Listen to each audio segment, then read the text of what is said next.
Hey Shardul, welcome to Product Blah. Glad to be here. Thanks so much. So, Shardul, one thing that I find very fascinating is you probably might be the only product person in the world who does improv. Well, I don't know about that, but definitely enjoyed the two together.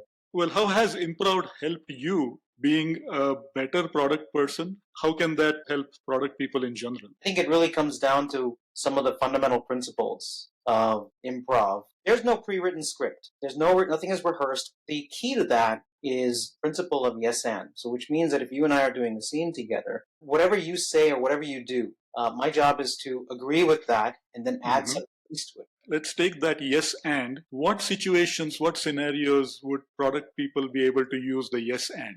The biggest area is in building relationships and collaboration. We are, all of us, very wired to say no. Product managers in particular are paid to be critical thinkers. So that means that you're just not going to accept what someone says on the surface. You're going to question it, which is a great skill for product managers. It's a terrible relationship building device. What you want to do is articulate, when you communicate, you can kind of reverse that. So instead of saying no, or, well, why is that a good idea? You can just say, yeah, okay, and parrot back to them what they've just said. And then you can literally say a different thing, like have the Yeah. disagreement. And it has this magical effect because the main thing, we as human beings, we just want to be heard. By saying, yeah, okay, I hear you, you're just going to get them to relax. You're going to make them feel, okay, I've been heard, and they're more likely to hear your point of view. What you said earlier about improv is there is no script. So Right. that means that you have to be incredibly stay in the present moment and be a really good listener in order to take in what your partner in the scene is saying and then be able to contribute to it. I truly believe that, especially for product managers, this is kind of their secret skill. If you can develop this active listening, you've got to be very present in the moment. This now is not the time to be thinking about this, that, and the other thing, being distracted, all of that. Just be right here in the present moment and be an active listener. You can also then combine it with the power of yes and. It's like if you're doing an executive presentation, and a lot of product managers stress out about that and they don't do so well. Most executives just want to have a conversation. They totally get, you put a lot of research, you've got this PowerPoint, 20 slides, whatever. They don't want to go through the slides. They want to hear you. They want to hear you tell a story, and they want you to be responsive to their questions. And they're not so much questioning you. They just want to understand. They don't know as much as you do, but they're being asked to make a decision. And so this is where the active listening skill becomes really important because then you are more just having a conversation with them than coming in and saying, listen, I got my content and I'm just going to go through it no matter what. A lot of times when we listen with the approach of what we are going to respond back with. So you cannot have that parallel process going on in your mind. Yeah.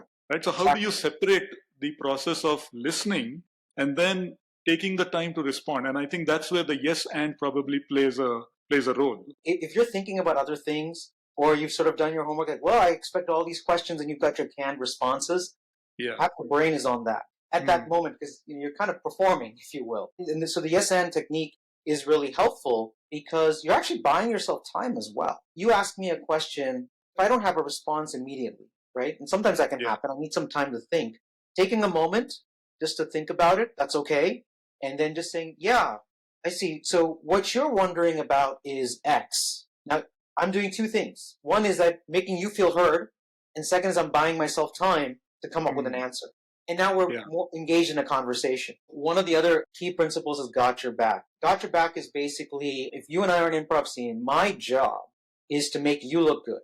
I'm not worried about anything else. I'm not worried about me looking good, and I'm not going into the scene because you know what the scene needs? It just needs more of Shardul, and it's going to be awesome. No, what it needs is I got to make Rahul look awesome, the best he can possibly be. And the way I'm going to do that is I'm going to support his choices. I'm going to accept the things that he's doing, whatever he's saying, whatever he's doing in the scene, and I'm going to add my piece to it.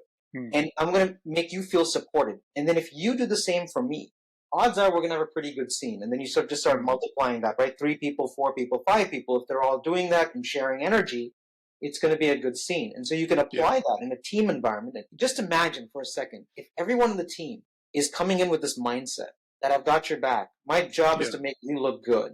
And so if we're all kind of doing this, odds are the team is going to be that much more powerful. It helps with brainstorming. It helps with collaboration. We actually do a ritual. Before we go on stage, we actually lightly touch each other on the shoulder or the back and literally say, got your back.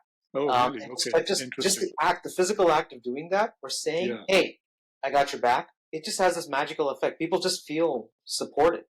Beautiful. That's really powerful. So, yes, and active listening and got your back. We actually did one of the last gigs. We did a team on site, and I suggested, hey, before we get started, can we just do a quick got your back?